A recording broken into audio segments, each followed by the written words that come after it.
Welcome to जय देवी computer classes. आज है 15 फरवरी 2021 से जितने भी करंट अफेयर के महत्वपूर्ण प्रश्न होंगे हम आप सभी के समक्ष डिस्कस करेंगे और इसके बारे में संपूर्ण जानकारी देंगे। तो चलते हैं अपने पहले क्वेश्चन की तरफ। तो आज का हमारा पहला क्वेश्चन है हाल ही में इसरो ने गूगल मैप को प्रतिस्पर्धा देने के लिए किसके साथ हाथ मिलाया है। क्वेश्चन एक बार फिर देख लें। हाल ही में इसरो ने गूगल मैप को प्रतिस्पर्धा देने के लिए किसके साथ हाथ मिलाया है। ऑप्शन नंबर 1 है map India, option number 2 DRDO, option number 3 alphabet, option number 4 इनमें से कोई नहीं। तो इसमें से हमारा ऑप्शन नंबर कौन सही हो जाएगा।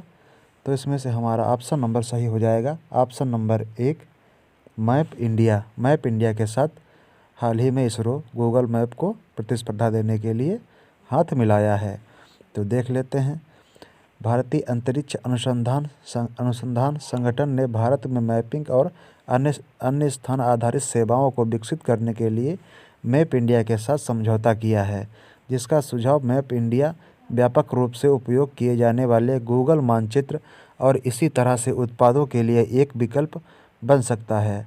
मैप इंडिया एक जिम्मेदार स्थानीय भारतीय कंपनी है। यह सुनिश्चित करती है कि उसके नक्शे भारत की सीमाओं को दर्शाते हुए सच्ची प्रभुता को दर्शाते हैं। तो देख लेते हैं। मैप इंडिया इसकी स्थापना जो हुई थी वो 1992 में हुई है। मुख्यालय है ओखला चरण 3rd नई दिल्ली में और इसके मालिक हैं CEFO सिस्टम प्राइवेट लिमिटेड। संस्थापक राकेश वर्मा जी हैं और इसके CEO हैं रोहन वर्मा। तो चलते हैं नेक्स्ट क्वेश्चन की तरफ। नेक्स्ट क्वेश्चन हमारा है क्वेश्चन नंबर 2। 11 फरवरी 2021 को विज्ञान में अंतर्राष्ट्रीय महिला दिवस और विज्ञान के अवसर पर विज्ञान ज्योति कार्यक्रम के किस चरण की शुरुआत हुई है। तो ऑप्शन 1 है प्रथम चरण, ऑप्शन नंबर 2 है द्वितीय चरण, ऑप्शन नंबर 3 है तृतीय चरण, ऑप्शन नंबर 4 है चतुर्थ चरण। तो इसमें से हमारा ऑप्शन नंबर कौन सही हो जाएगा। तो इसमें से हमारा ऑप्शन नंबर सही हो जाएगा ऑप्शन नंबर बी द्वितीय चरण। कौन सा है? द्वितीय चरण हमारा शुरू हुआ है। तो देखते हैं।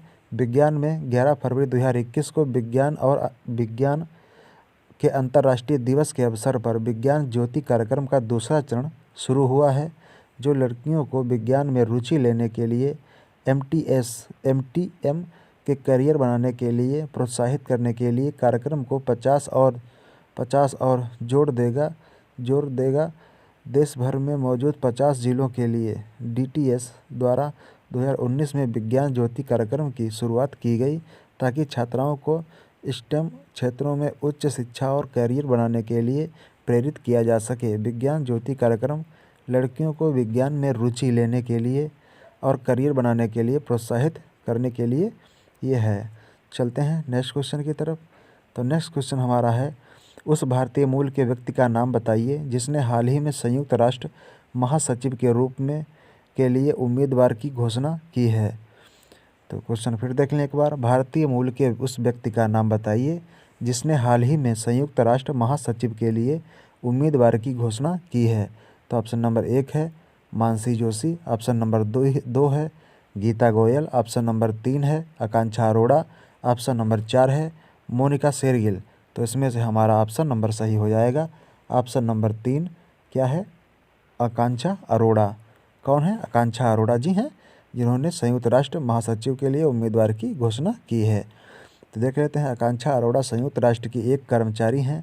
भारतीय मूल की अरोड़ा आकांक्षा ने अंतर सरकारी संगठन के महासचिव के रूप में अपनी उम्मीदवारी की घोषणा की है। समाचार एजेंसी PTI ने बताया कि यह 71 साल से दूसरे प्रमुख एंटोनियो गुटेरेस के खिलाफ प्रतिस्पर्धा करेंगी, जो जनवरी 2022 में से शुरू होने वाले दूसरे 5 साल के कार्यकाल की मांग कर रहे हैं। 34 वर्षीय संयुक्त राष्ट्र विकास कार्यक्रम UNDP के लिए एक ऑडिट समन्वयक हैं और अपनी उम्मीदवारी की घोषणा करने के लिए ट्विटर पर ले गई। चलते हैं नेक्स्ट क्वेश्चन की तरफ। हाल ही में किसने नारायणी सेना के नाम पर एक नई CRPF बटालियन बनाने की घोषणा की है। तो ऑप्शन नंबर 1 है पीयूष गोयल, ऑप्शन नंबर 2 है निर्मला सीतारमण, ऑप्शन नंबर 3 है अमित शाह, ऑप्शन नंबर 4 है नरेंद्र मोदी। तो इसमें से हमारा ऑप्शन नंबर कौन सही हो जाएगा? तो इसमें से हमारा ऑप्शन नंबर सही हो जाएगा ऑप्शन नंबर 3। हमारे गृह मंत्री अमित शाह ने ये निर्णय लिया है। तो देखते क्या है। केंद्रीय गृह मंत्री अमित शाह ने गुरुवार को एक नई केंद्रीय सशस्त्र पुलिस बल CAPF बटालियन की घोषणा की, जिसका नाम कूच बिहार के पूर्ववर्ती रियासत के योद्धाओं नारायणी सेना के नाम पर होगा। केंद्रीय सशस्त्र पुलिस बल CRPF भारत के गृह मंत्रालय के अधिकार के तहत भारत में सुरक्षा बलों के समान नामकरण को संदर्भित करता है। उनकी भूमिका मुख्य रूप से आंतरिक खतरों के खिलाफ राष्ट्रीय हित की रक्षा करना है। चलते हैं नेक्स्ट क्वेश्चन की तरफ। तो नेक्स्ट क्वेश्चन हमारा है, हाल ही में से किसके साथ जम्मू कश्मीर प्रभाव आधारित बाढ़ पूर्वानुमान के लिए हाथ मिलाया गया है? ऑप्शन 1 है DRDO, ऑप्शन नंबर 2 है जापान अंतरिक्ष एजेंसी, ऑप्शन नंबर 3 है ब्रिटिश अंतरिक्ष एजेंसी, ऑप्शन नंबर 3 है रूसी अंतरिक्ष एजेंसी। तो इसमें से हमारा ऑप्शन नंबर सही हो जाएगा ब्रिटेन अंतरिक्ष एजेंसी। कौन सी? ब्रिटेन अंतरिक्ष एजेंसी हमारी सही हो जाएगी। तो यहाँ पे जो है ये बाढ़ नहीं है, ये क्या है? बाढ़। इसको हम बाढ़ कर लेते हैं, ये बाढ़ है। तो देखते हैं जम्मू और कश्मीर के केंद्र शासित प्रदेश में एक परियोजना के लिए UK स्थित अंतरिक्ष एजेंसी ने हाथ मिलाया है, जिसका अर्थ है कि पृथ्वी अवलोकन आधारित सूचना का उपयोग करके वाह्य आधारित पूर्वानुमान और उपराज्यपाल प्रशासन द्वारा उठाया गया यह एक बड़ा कदम है, जो जीवन के लिए एक अपेक्षित नुकसान, लोगों को चोट, इमारतों ढहने एवं बुनियादी ढांचे में व्यवधान और आर्थिक क्षति के संदर्भ में तरल बाढ़ के जोखिम को भविष्यवाणी करने में मदद करेगा। तो चलते हैं नेक्स्ट की तरफ। तो जम्मू कश्मीर के बारे में देख लेते हैं। जम्मू कश्मीर की राजधानी श्रीनगर है।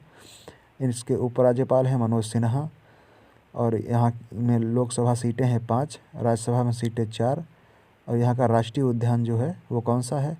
सिटी फॉरेस्ट, सलीम अली और दच्चीगाम, हेमिश और किश्तवाड़ा, यहाँ 3 ये हैं। और यहाँ जम्मू कश्मीर एक केंद्र शासित प्रदेश है। जम्मू कश्मीर अभी एक केंद्र शासित प्रदेश है। पहले क्या था?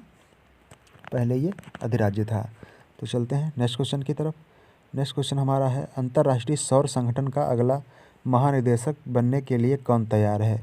अंतर्राष्ट्रीय सौर संगठन का अगला महानिदेशक बनने के लिए कौन तैयार है? ऑप्शन 1 है डॉक्टर के सिवान, ऑप्शन नंबर 2 है अजय कुमार माथुर, ऑप्शन नंबर 3 है प्रभु चावला, ऑप्शन नंबर 3 है प्रहलाद जोशी, ऑप्शन नंबर 4 है प्रहलाद जोशी। तो इसमें से कौन सा हमारा ऑप्शन सही हो जाएगा? तो इसमें हमारा ऑप्शन नंबर सही हो जाएगा ऑप्शन नंबर 2 अजय कुमार माथुर हमारा सही हो जाएगा। तो देखते हैं, इस पहल का शुभारंभ प्रधानमंत्री नरेंद्र मोदी ने इंडिया अफ्रीका समिट में किया था और नवंबर 2015 में संयुक्त राष्ट्र जलवायु परिवर्तन सम्मेलन में से पहले सदस्य देशों की बैठक हुई। तो देखते हैं अंतर्राष्ट्रीय सौर संगठन, तो इसका मुख्यालय है, ये कहाँ स्थापित हुई थी? तो पेरिस, फ्रांस में। इसका मुख्यालय गुरुग्राम, हरियाणा में है और इसके फील्ड्स कौन है? अक्षय ऊर्जा है। सदस्यता संयुक्त राष्ट्र के 121 देशों ने ली है और महानिदेशक इसके कौन है? Upendra Tripathi, director general Upendra Tripathi. चलते हैं नेक्स्ट क्वेश्चन की तरफ। नेक्स्ट क्वेश्चन है, किस राज्य ने डकैतों पर आधारित एक अनूठा संग्रहालय स्थापित करने की घोषणा की है? किस राज्य ने डकैतों पर आधारित एक अनूठा संग्रहालय स्थापित करने की घोषणा की है? ऑप्शन 1 है उत्तर प्रदेश, ऑप्शन नंबर 2 है मध्य प्रदेश, ऑप्शन नंबर 3 है छत्तीसगढ़, ऑप्शन नंबर 4 है गुजरात। तो इसमें से हमारा ऑप्शन कौन सही होगा? तो इसमें से हमारा ऑप्शन नंबर सही हो जाएगा ऑप्शन नंबर बी। कौन सा? मध्य प्रदेश हमारा सही हो जाएगा। तो देखते हैं मध्य प्रदेश के बारे में। मध्य प्रदेश की राज्य सरकार ने एक संग्रहालय बनाने का फैसला किया है, जिसमें कुछ सबसे खूंखार डकैतों के निशान होंगे। संग्रहालय जिस चंबल नदी के पड़ोसी भिंड जिले में बनाया जाने की परिकल्पना की गई है, फूलन देवी द्वारा इस्तेमाल की जाने वाली बंदूक का प्रदर्शन करेगा, जो एक टेप रिकॉर्डर है, जो एक बार निर्भय गुर्जर फिरौती मांग डकैती द्वारा इस्तेमाल की जाने वाली जंजीरों को बंदी बनाने के लिए इस्तेमाल किया गया था और राज्य में अंधेरे समय की याद दिलाता है। अन्य निशान की मेज़बानी करी जाएगी। चलते हैं नेक्स्ट क्वेश्चन की तरफ।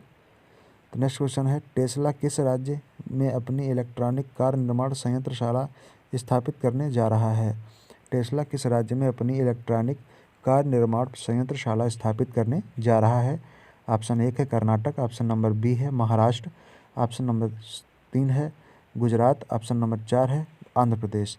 तो इसमें से हमारा ऑप्शन नंबर कौन सही हो जाएगा? तो इसमें से हमारा ऑप्शन नंबर सही हो जाएगा। ऑप्शन नंबर कौन सही हो जाएगा? तो ऑप्शन नंबर इसमें हमारा सही हो जाएगा।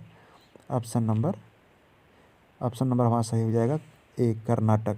कर्नाटक इसमें हमारा सही हो जाएगा। तो देख लेते हैं, कर्नाटक में टेस्ला कंपनी इलेक्ट्रॉनिक कार निर्माण संयंत्रशाला स्थापित करने जा रही है। दुनिया के सबसे अमीर आदमी एलोन मस्क ने पिछले साल संकेत दिया था टेस्ला 2021 में भारत में अपनी कारों की बिक्री शुरू करेगी। जनवरी में एलोन मस्क ने कंपनी में बेंगलुरु में टेस्ला इंडिया मोटर्स और एनर्जी प्राइवेट लिमिटेड नामक एक सहायक कंपनी की स्थापना की है। चलते हैं नेक्स्ट, देख लेते हैं कर्नाटक के बारे में। कर्नाटक की राजधानी बेंगलुरु है। यहाँ के राज्यपाल हैं वजुभाई वाला। अब यहाँ के मुख्यमंत्री हैं BS येदियुरप्पा। यहाँ लोकसभा की सीटें हैं 28, राज्यसभा की सीटें 12, विधानसभा की सीटें 224 और विधान परिषद की सीटें हैं 75। यहाँ के राष्ट्रीय उद्यान कौन कौन से हैं? तो यहाँ के राष्ट्रीय उद्यान हैं, यहाँ है अंसी, बांदीपुर, बहनगट्टा और कुद्रेमुखा और ये है नागरहोल।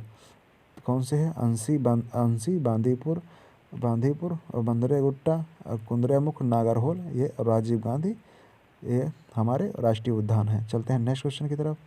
किस भारतीय लघु फिल्म ने ऑस्कर के लिए सिर्फ 10 की सूची में जगह बनाई है? तो इसमें शीर्ष होना चाहिए था, शीर्ष 10 की जगह में सूची बनाई है। तो इसमें ऑप्शन 1 है पंगा, ऑप्शन नंबर 2 है थप्पड़, ऑप्शन नंबर 3 है तानाजी, ऑप्शन नंबर 4 है बिट्टू। तो इसमें से हमारा कौन सही हो जाएगा? तो इसमें हमारा सही हो जाएगा बिट्टू। बिट्टू है जो एक मूवी, ये शॉर्ट मूवी है। इसने शीर्ष 10 की सूची में जगह बनाई है। तो ऑप्शन नंबर हमारा 4 सही हो जाएगा। हाल ही में बिट्टू भारतीय लघु फिल्म ऑस्कर के लिए शीर्ष 10 की सूची में शामिल हुई है। बिट्टू ने लाइव एक्शन आर्ट फिल्म श्रेणी में 10 फाइनल की सूची में जगह बनाने के लिए 174 फिल्मों के साथ प्रतिस्पर्धा की।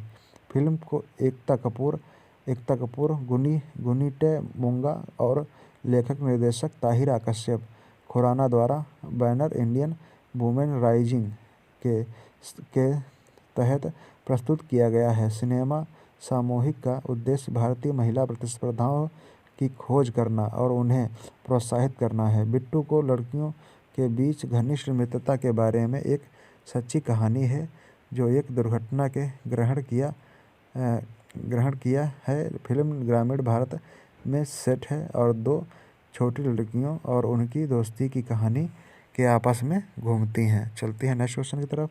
राष्ट्रीय उत्पादकता दिवस प्रत्येक वर्ष किस दिन मनाया जाता है?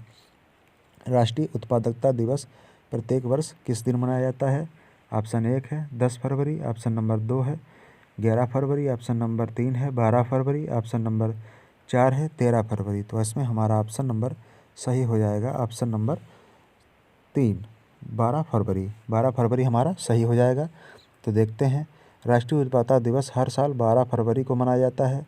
यह भारत में उत्पादकता संस्कृति को बढ़ाने के लिए राष्ट्रीय उत्पादकता परिषद NPC द्वारा आयोजित किया जाता है। यह एक राष्ट्रीय स्तर का स्वायत्त संगठन है जो भारत में उत्पादकता को बढ़ावा देता है। राष्ट्रीय उत्पादकता दिवस के बाद के 7 दिनों की राष्ट्रीय उत्पादकता सप्ताह के रूप में मनाया जाता है। इस वर्ष राष्ट्रीय उत्पादकता सप्ताह 12 फरवरी से 18 फरवरी तक मनाया जाएगा। तो देख लेते हैं, national productive council of India NPC की स्थापना जो है 1958 में हुई थी। उद्योग और आंतरिक व्यापार, वाणिज्य और उद्योग मंत्रालय के संवर्धन के विभाग के तहत एक स्वायत्त संगठन है। डॉक्टर पीयूष गोयल वाणिज्य और उद्योग मंत्री NPC के अध्यक्ष हैं। NPC अध्यक्ष श्री गुरुप्रसाद महापात्रा हैं। राष्ट्रीय उत्पादकता परिषद NPC मुख्यालय नई दिल्ली में है। चलते हैं नेक्स्ट क्वेश्चन की तरफ। ऑस्ट्रेलियन ओपन 2021 किस शहर में निर्धारित किया गया है? ऑस्ट्रेलियन ओपन 2021 किस शहर में निर्धारित किया गया है? ऑप्शन 1 है मेलबर्न, ऑप्शन नंबर 2 है मॉस्को, ऑप्शन नंबर 3 है लंदन, ऑप्शन नंबर 4 है ब्रुसेल्स। तो इसमें ऑप्शन नंबर हमारा सही हो जाएगा ऑप्शन नंबर 1 क्या है? मेलबर्न। मेलबर्न ऑस्ट्रेलिया, ये हमारा सही हो जाएगा। तो ऑस्ट्रेलिया ओपन वर्ष का पहला टेनिस ग्रैंड स्लैम सोमवार 8 फरवरी से मेलबर्न पार्क में शुरू होता है और 21 फरवरी तक समाप्त होता है। टूर्नामेंट में भारतीय प्रतिनिधित्व पुरुषों के एकल खिलाड़ी सुमित नागल और पुरुष युगल विशेषज्ञ रोहन बोपन्ना और दिविज शरण के माध्यम से होगा। अंकिता रैना भी महिला युगल में शामिल होंगी। चलते हैं नेक्स्ट की तरफ। तो अब हमारे क्वेश्चन यही समाप्त होता है। Thanks for watching by Jaidevi computer classes. आप पढ़ें और सीखें, लाइक और शेयर भी करें जो आपको ये वीडियो पसंद आया है, और हमारा थंबनेल दबा लें। जिसने अभी सब्सक्राइब नहीं किया है वो सब्सक्राइब भी कर ले। Thanks for watching.